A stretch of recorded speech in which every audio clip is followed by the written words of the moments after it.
Runaway brides of Reddit, what's your story? What was the final straw? How last second did you leave? Had a friend that didn't know she was the bride until she was halfway down the aisle. Her parents had arranged a marriage for her, common in her culture, and had told her that the family had all been invited to a cousin's wedding. My friend was told everyone was going to be wearing white for whatever reason, I don't remember. They arrived at the church just before the bride was scheduled to walk down the aisle. My friend, thinking they're late, wanted to slip in and stay in the back. Her father however takes her arm and they start walking up the aisle. It isn't until they're halfway up that she stops and realizes everyone is looking at her and smiling and crying tears of joy. She turned to one of her aunts in the pew next to her and asked them who was getting married. The whole church went silent, and then the aunt looked at my friend's father and said, "You can't be serious. You planned a wedding for your daughter and just expected her to go along with it? Have the two of them even met? Did you seriously think this would work?" The whole room was them chattering about them, and the father just cleared his throat and told his daughter to keep walking. Luckily the aunt grabbed my friend first and pulled her into the pew, pushed her past the row of people, and they both ran out of the church. Her parents disowned her after that, and she moved in with that aunt. Edit. They are an Indian family in the US. Her parents are very traditional, and she expressed that she didn't want to get married and wanted to focus on her career. Wow, that's insane. The auntie sounds amazing. On my 18th birthday, my boyfriend proposed to me at my party in front of all of my family and friends. I said yes, mostly because I was too embarrassed to say no. We had been dating for 2 years, but I was just about to start university. I wasn't ready at all. I asked later, when we were alone, if we could have a long engagement, at least a year or two, and he agreed. We told our families and friends we would be waiting to get married. Less than 3 months later, his mum and my mum took me out for lunch and decided to take me to look at wedding dresses because it's never too early to start planning. When I saw a really lovely dress that was on sale, my fiance's mother insisted on buying it for me. Their family was quite wealthy and had set money aside for all of my fiance's milestones: education, first car, wedding, etc. She told me they were happy to cover the major costs as they were the ones who wanted a big wedding, and joked I could pay her back in grandchildren. A few weeks later, his mum introduced me to a friend who was a florist. Next thing I know, I'm looking at bouquets and discussing table arrangements. Then my fiancé starts talking about venues for our wedding, saying we need to start planning so we can find the perfect place. By this point, I'm truly panicking. I'm just a few months into university. I haven't even fully decided what I want to do with my education. Now I'm choosing venues for a wedding that's supposed to be years away. A wedding that's suddenly looking like the nuptials of a minor royal. I tried talking to my fiancé, but he just wouldn't listen. We saw a venue we liked, but they had no availability for almost 2 years. So we booked it, and I could finally breathe again. I had 2 years to get ready for my big fat crazy wedding.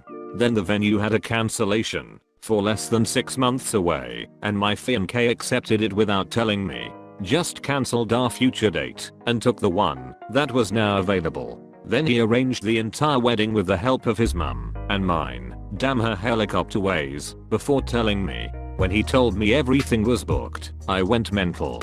His reaction was that he'd gone with all of my choices: re-catering, venue, flowers, etc. And so I should be grateful that he'd dealt with all the stressful stuff. All I had to do was turn up. When I explained that I didn't want to get married in 6 months time, and that this was the 3rd or 4th time I'd told him I wasn't ready for marriage yet, he told me I was being childish and that the invitations were at the printer, so it was too late to change my mind. I finally realized that he was manipulating me, so I gave him the engagement ring back and told him I didn't want to see him anymore. I told my family and friends, cried a lot, changed my number because he wouldn't stop calling, etc. 2 months later, my mum got a call from his mother because she hadn't been able to get in touch with me to arrange dress fittings and finalize bridesmaids. He hadn't told them we split up. My mother explained everything to his mother and figured that was that. The following week, she had the audacity to present my family with a bill for half of what they had paid out for the wedding. It came to thousands of pounds. They booked everything, right down to the cake and the favors, without telling me, and wanted me to pay. What happened to the bill? We went to court over it. Because I could prove we were broken up by the time most of it was booked, I wasn't liable. But I had to pay almost £2,000 for things that were booked before we split up. Not me but my mother. My mom called off a wedding just weeks before the ceremony date because she found out her fiancé had lied to her about his whereabouts and was partying at a hotel with friends and other women. She caught him in a hot tub at 1 AM with twin sisters. Fast forward about 3 years later, she starts dating and later marries the man who is my biological father. She said meeting the family was especially awkward when she discovered my father had 3 sisters, 2 of which were the twins she caught her ex-fiancé with in the hot tub, who I bet that made Christmas dinners really awkward. She picked the only man those twins wouldn't dare to touch. Smart move. They could be from Alabama. New boyfriend at the time had a female friend who, the night before her wedding, finally spilled to several friends, including him, that her fiancé had been emotionally and physically abusing her, and she wasn't sure she should get married.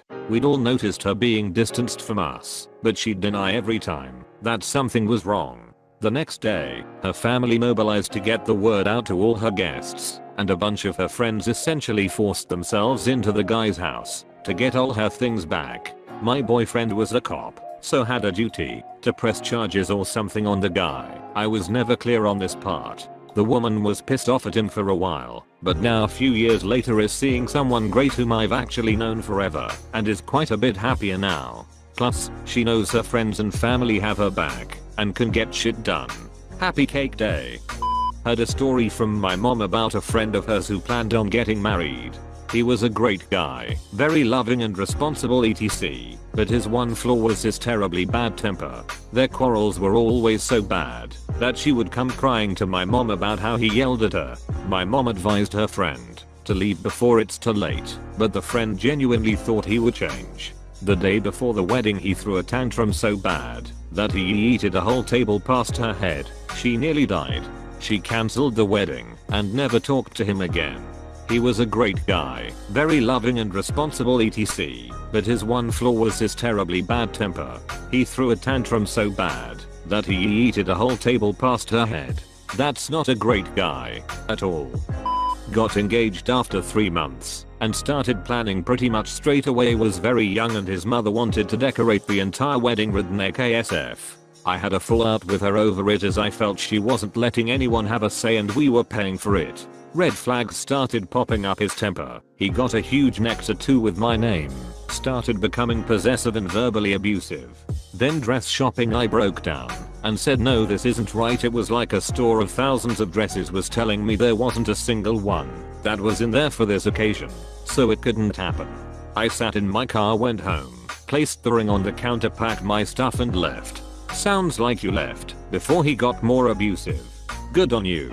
Was actually hard in the sense everyone is putting an effort and talking about your wedding etc. and you feel guilty because it's wrong, but you play along because you feel you have to. For anyone out there being abused in any way, they don't change. It gets worse and it will happen again.